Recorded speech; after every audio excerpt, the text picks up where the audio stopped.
아, 오늘 말씀은 우리가 너무나 잘 아는 말씀이죠. 하나님께 가까이함이 내게 복이라.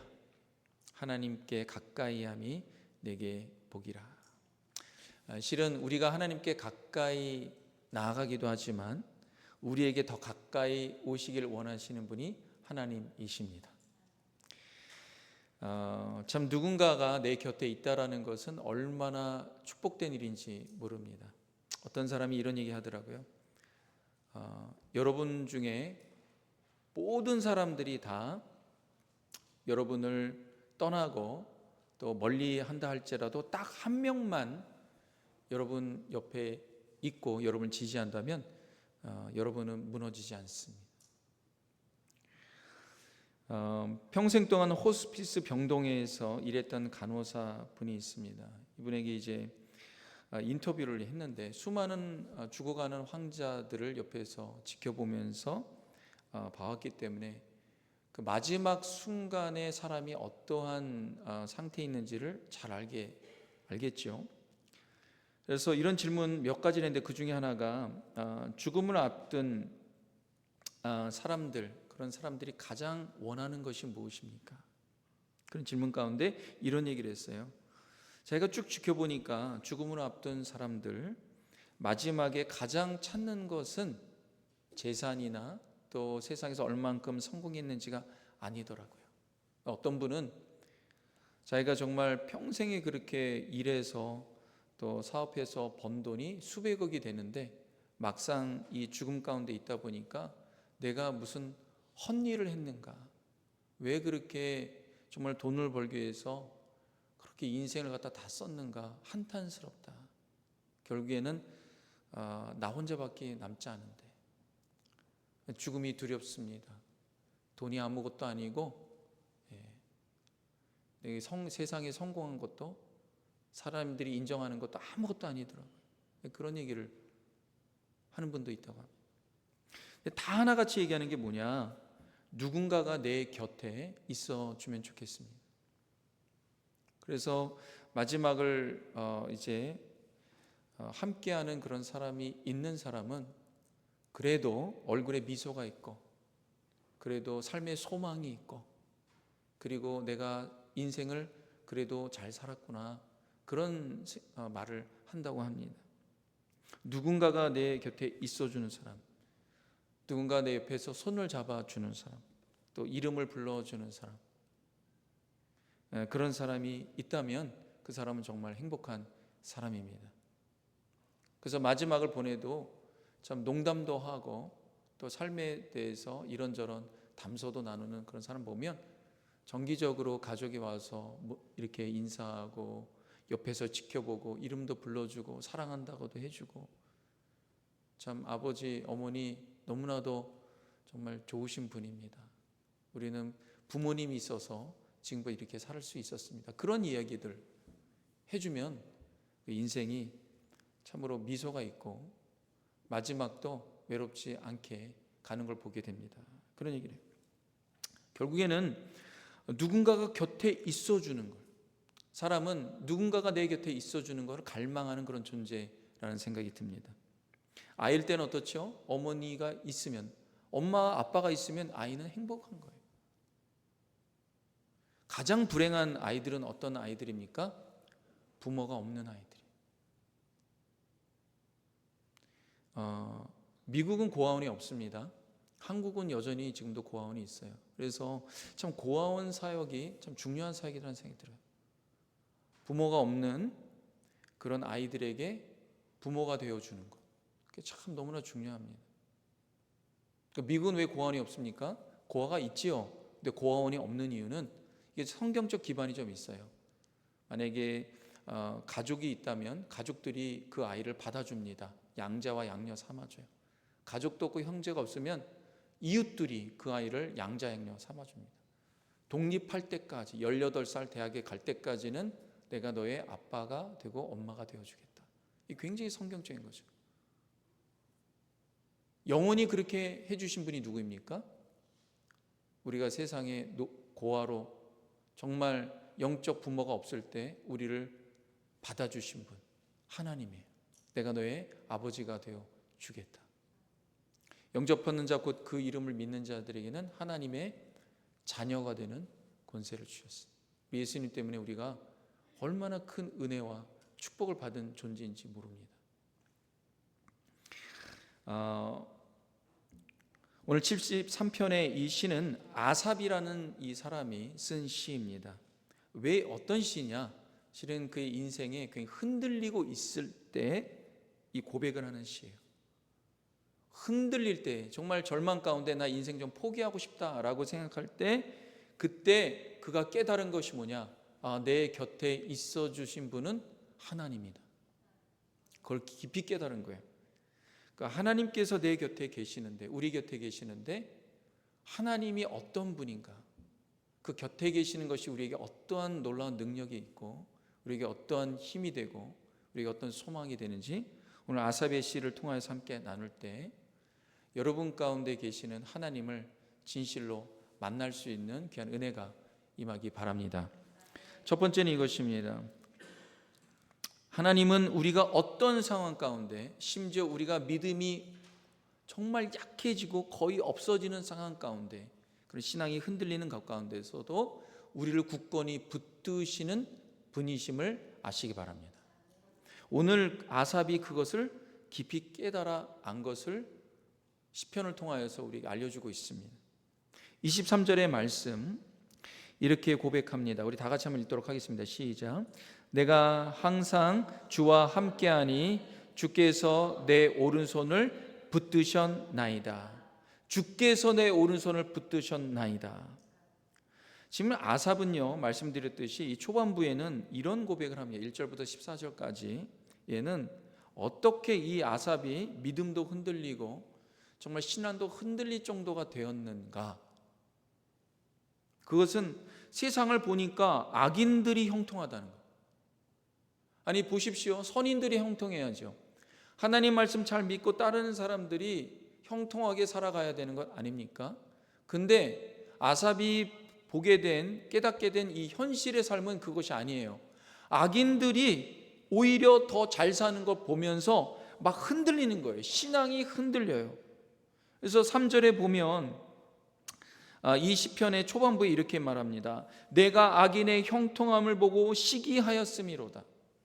시기하는 마음까지 생기는 거예요. 얼마나 인간적인 마음입니까?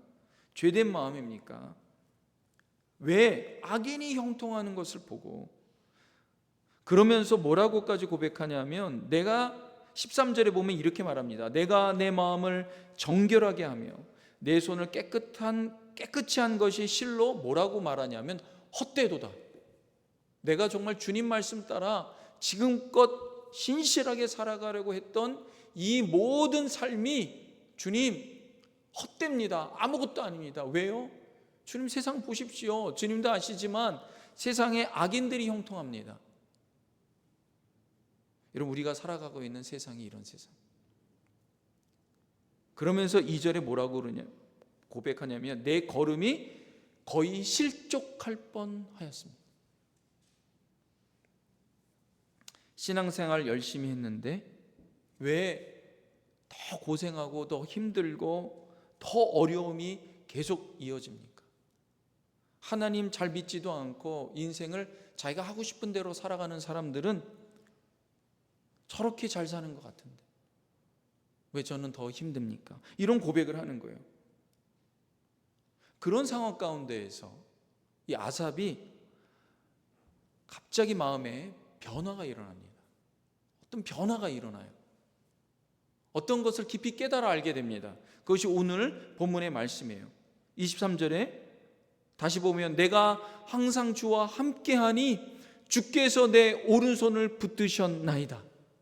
여기서 항상이라는 말은 뭐냐면 우리가 그냥 살아가는 그 시간의 연속선을 말하는 것이 아니라, 그것뿐만 아니라 내가 심지어 이렇게 실족할 정도로 믿음이 아주 약해지는 그 순간에도 주님은 나와 함께 하셨다는 거예요.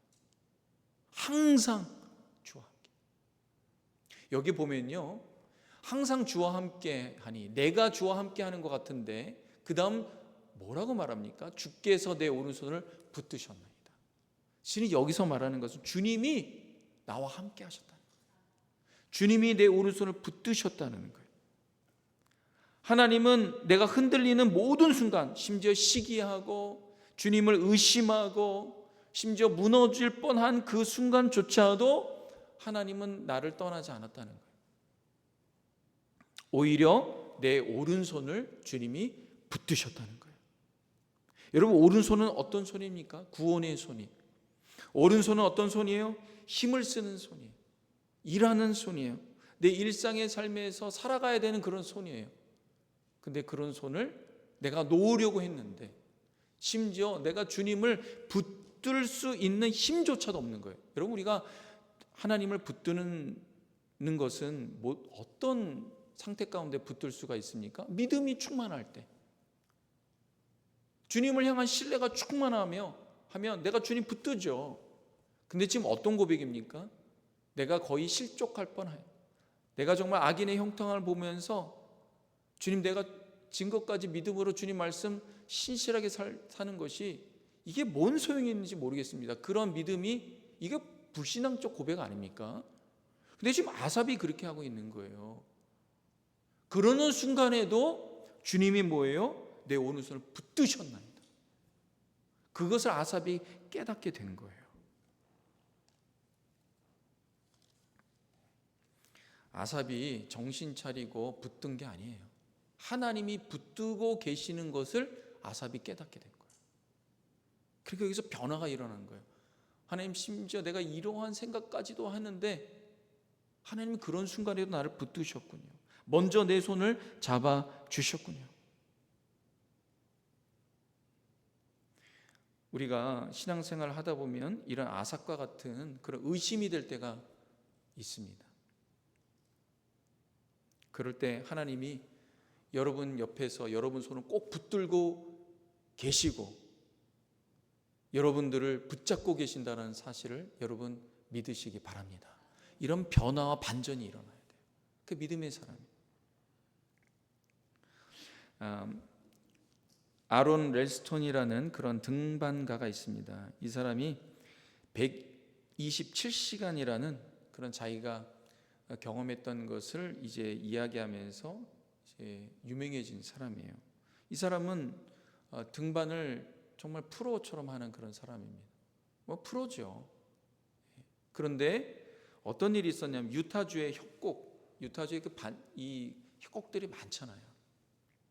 막 그냥 뾰족한 협곡들. 그런데 등반가들은요, 그것 보면 막 가슴이 뛰거든요. 저기 내가 올라가리라. 남이 못하는 걸 해보리라. 이 사람도 이제 거기 유타주에 혼자 딱 이제 올라가는데 실수를 한 거예요. 이 원숭이도 나무에서 떨어진다고 어떤 실수를 했냐면 어이없이 이 딱 잡았는데 이 바위에 자기 손이 딱 낀 거예요. 빼려고 하는데 안 빼지는 거예요. 점점 더 깊이 이제 빨려 들어가는 거예요. 그 순간 자기가 내가 죽겠구나. 내가 그렇게 나무에서 막 뛰어다니는 원숭이처럼 그럼 그냥 협곡 같은데 이 바위에 막 그냥 웬만한 걸 막 뛰어가는 그런 사람, 내가 여기서 죽게 생겼구나. 구조 요청도 못하고 물도 떨어지고 음식도 떨어지고. 그래서 그가 버틴 시간이 127시간이에요 5일 동안을 버텼어요. 극적으로 살아났습니다. 극적으로 살아났어요. 그래서 이 사람과 인터뷰하는데 그래서 나온 게 127시간이에요 이 사람이 한 말 중에 굉장히 인상적인 말이 있습니다. 너무나 고통스러운 그 순간 가운데 이제 죽음의 직면에 서 있는 거예요. 죽겠구나. 근데 진짜 고통이 무엇인가? 라고 얘기하는데 그 얘기가 뭐냐면 이런 얘기예요. 5일 동안 가장 견디기 힘들었던 건 단순히 육체적 고통이 아닙니다. 뭐가 힘들었냐? 아무도 내가 거기 있는지 모른다는 사실을 내가 알고 있는 것이 너무나 고통스럽습니다. 난 이대로 그냥 죽겠구나. 발견되지 못하고 죽겠구나. 우리가 살면서 인생의 이런 협곡들을 만나게 됩니다. 다윗이 그럼 고백하죠. 내가 사망의 음침한 골짜기로 다닐. 그때 다윗이 뭘 깨달았냐면 하나님이 나와 함께 하시다는 걸 깨달았어요. 사망의 음침한 골짜기로 다닐지라도 내가 해를 두려워하지 않을 것은 주께서 뭐예요? 나와 함께 하십니다.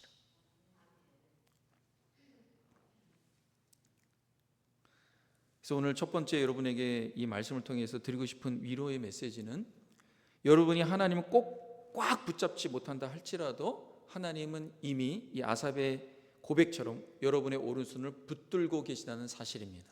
그걸 꼭 믿으시기 주님의 이름으로 축원합니다. 두 번째는 이것입니다. 하나님은 우리와 함께 끝까지 하시며 또 우리를 인도하시는데, 어디로 인도하시냐? 하나님이 인도하시는 곳은 영광으로 인도하신다는 사실입니다. 우리 24절에 있는 말씀 다 같이 한번 읽도록 하겠습니다. 시작. 주의 교훈으로 나를 인도하시고 후에는 영광으로 나를 영접하시리이다. 아멘. 우리에게 있어서 믿음, 소망, 사랑, 이 세 가지가 너무나 중요한데, 고린도전서에는 그중에 제일은 사랑이라. 근데 우리가 믿음이 없다면 어떻게 주님의 사랑을 알겠습니까? 그래서 믿음과 또 사랑, 그 다음에 우리에게 중요한 것은 뭐냐? 소망입니다.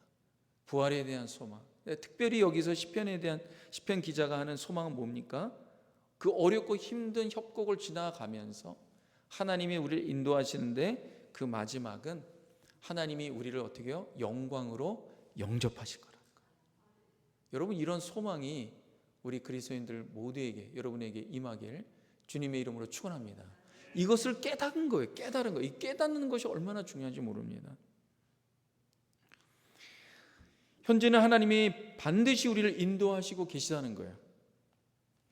주의 교훈으로 나를 인도하시고, 현재 나를 인도하고 계시는 거예요. 내가 주님의 인도를 받지 못한다고 느낄 때조차도 하나님은 우리를 현재 여러분을 인도하고 계십니다. 그리고 영광으로 마지막에 완성할 것입니다. 우리의 완성은 이 땅에서 믿음으로 주님 바라보고 나아갔다면 마지막에 우리의 완성은 영광이 될 것입니다. 아삽은 성전 음악을 담당했던 레위인 지도자였습니다. 그는 늘 찬양하며 하나님의 임재를 경험하고 살았던 사람입니다. 여러분, 이런 사람이 이런 고백을 하는 거예요. 주님, 내가 거의 실족할 뻔하였습니다. 믿음에서 이탈될 뻔하였습니다. 그런 고백을 하는 거예요. 그러니까 여러분, 우리의 신앙이요, 자동적으로 견고해지는 것이 아니에요. 우리가 이런 어렵고 힘든 이런 현실의 신앙의 씨름 가운데에서 하나님이 진짜 나를 붙들고 계신다는 것을 깊이 깨달아 알 때, 주님이 정말 어떤 상황에서도 나를 현재 인도하고 계시는구나. 여러분, 사람이 얼마나 감정과 느낌이 약한지 모릅니다. 그러나 신앙과 믿음, 하나님은 느낌으로 우리를 인도하시는 분이 아니에요. 하나님은 그분의 신실하신 약속으로 우리를 인도하시는 분이십니다. 그게 아삽이 그걸 깨달은 거예요. 자기는 그 세상을 볼 때 감정으로 주님, 나 정말 못 살겠습니다, 이런 생각과 이러한 느낌이 든 거예요. 근데 하나님은 어때요? 그런 중에도 나의 오른손을 붙드시고 나를 인도하시고, 결국에는 미래는 아직 이루어지지 않습니까? 그러나 미래가 이루어질 것을 현실에 완전히 믿는 게 뭐예요? 그게 믿음이에요. 믿음은 바라는 것들에, 바라는 게 뭐예요? 미래죠. 실상, 지금이. 보지 못하는 것들, 그 미래 아닙니까? 증거다. 그게 믿음 아닙니까? 다시 이 시편의 기자 아삽이 하나님의 신실하심을 바라보고 믿음이 다시 세워진 거예요. 그래서 내 인생을 영광으로 인도하실 분은 하나님이다.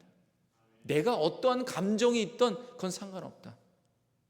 그래서 우리의 믿음이요, 감정의 기반이 아니라 하나님의 약속의 말씀에 기반하고 있다는 것을 여러분 아시기 바랍니다. 그래서 이것이 변화가 된 거예요. 아삽이. 내가 지금 이 세상을 바라보면 여러분 얼마나 좀 답답하고, 앞으로 우리 다음 세대가 어떻게 살아가야 될지 막막하고, 여러분 그런 감정이 들지요. 이건 우리의 감정이고요. 내 인생이 정말 망할 것 같은 생각이 드는 것, 그건 우리의 감정이에요. 하나님의 자녀는 하나님이 반드시 책임지실 것이라는 것을 여러분 반드시 믿으시기 주님의 이름으로 축원합니다. 이건 사실이에요. 이건 사실이에요. 아삽이 그러한 고민 가운데 있다가 하나님의 약속의 말씀을 깨달은 거예요. 아, 내가 지금 뭘 생각하고 있는 거지? 존이라는 그런 책을 쓴 사람이 있습니다. 이 조니는 그 사람의 이름이에요. 조니 에릭슨 타다. 이 여자가 자기의 자서전을 쓴 거예요. 이 사람은 이 다이빙 유망주였는데 17살에 다이빙 하다가 척수가 금이 가면서 이제 전신마비가 됐어요. 17살에 창창한 나이에 크리스찬입니다. 하나님을 믿는 사람. 열심히 주일학교에 참여하고 봉사하고 섬기고 그랬던 여자예요. 17살에. 그런데 다이빙 하다가 전신마비가 된 거예요. 머리하고 손 몇 개 하고 그다음 아무것도 움직일 수가 없는 거예요.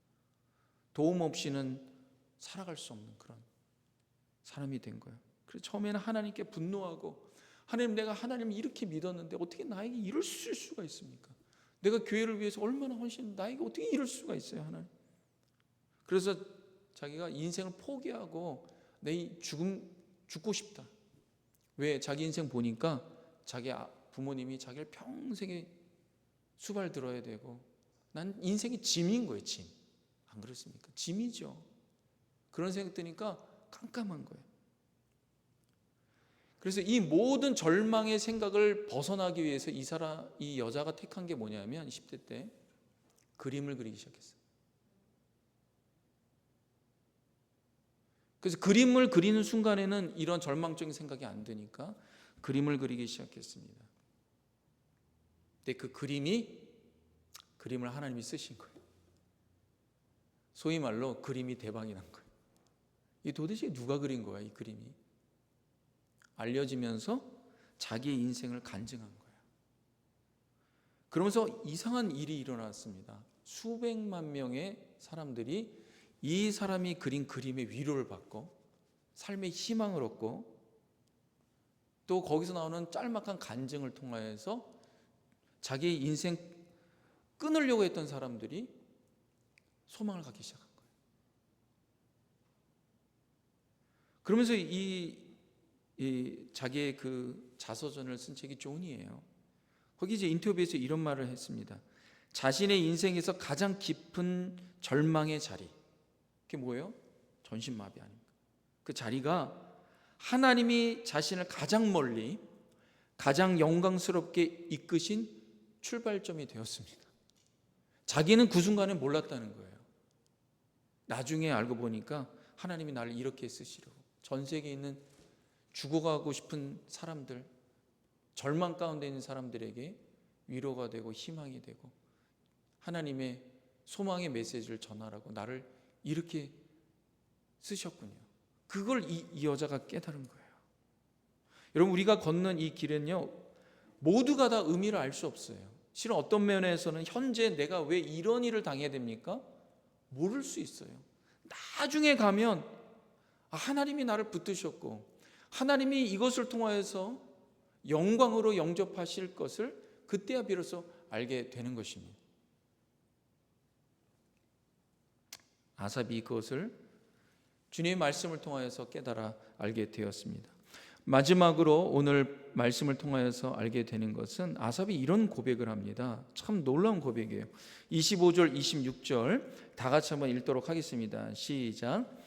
하늘에는 주 외에는 누가 내게 있으리요? 땅에서는 주밖에 내가 사모할 이 없나이다. 26절 내 육체와 마음이 쇠약하나 하나님은 내 마음의 반석이시요 영원한 분깃이시라. 아멘.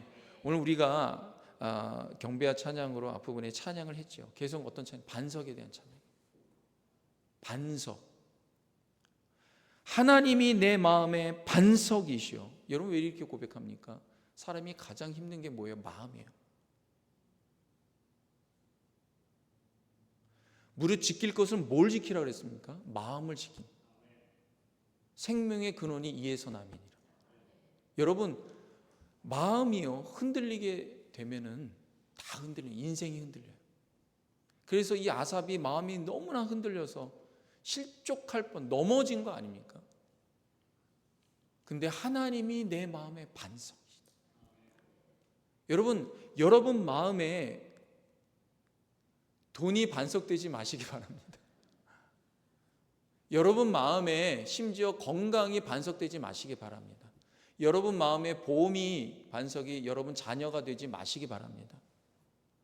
여러분 마음의 반석이 하나님 되시길 주님의 이름으로 축원합니다. 여러분 이걸 꼭 가지시기 바라요. 심지어 뭐라고 고백하냐면 영원한 분깃이시라. 여러분 왜 이런 고백했습니까? 아삽은요 레위 사람이에요. 레위 사람은 땅에 분깃이 없어요. 그러니까 아버지에게 물어봤겠죠. 어릴 때부터. 아버지, 왜 우리는 집도 없고 땅도 없어요? 저기 옆에 있는 핫사드는 집도 있고 땅도 있는데 왜냐? 아들아, 우리의 집과 우리의 영원한 기업 분깃은 하나님이다. 그래도 우리 집도 좀 있고 이 땅에서 좀 분깃도 있고 좀 사업도 있고 좀 그러고 싶어요. 왜 우린 이러고 살아야 돼요? 아니야, 아들아, 너가 나중에 알 거야. 하나님이 너의 진정한 분깃이라는 걸 비로소 깨달을 때가 있느니라. 어릴 땐 모르죠. 모를 수 있어요. 이런 모든 과정을 겪으면서 이 아삽이 언제 깨닫습니까? 노년에 깨달아요. 여기 보면 뭐라고 고백합니까? 내 육체와 마음이 쇠약하나. 결국에 우리의 인생에 우리의 육체와 마음이 쇠약해질 때 우리에게 남는 것은 무엇인가? 아주 본질적인 것이 남아요. 아주 본질적인 게 남아요. 인간에게서 최고의 본질은 무엇입니까? 세상에 이렇게 성공하고 많은 돈을 갖고 있어도 결국에 혼자, 여러분 병원에 누워 있으면요 건강한 사람도요, 어떤 청년이 그 얘기하더라고요. 30대 중반, 벌써 이미 20대 중후반에 이미 성공했어요. 뭐 가질 거 다 가져요. 뭐 수백만 불의 집이 있고 뭐 수십만 달러의 뭐 스포츠카가 있고, 근데 자기가 정말 이해할 수 없는 병에 걸려서 병원에 누워 있으니까 이게 아무것도 아니에요. 친구들도 필요 없다. 비로소 나 자신과 내 영혼과 맞닥뜨리게 됐다는 거예요. 아삽이 이걸 깨닫습니다. 내 육체와 마음이 쇠약하나. 하나님만이 나의 반석이시고 하나님만이 나의 분깃이라면 나는 세상에서 가장 행복한 사람입니다. 그 고백을 하는 거예요.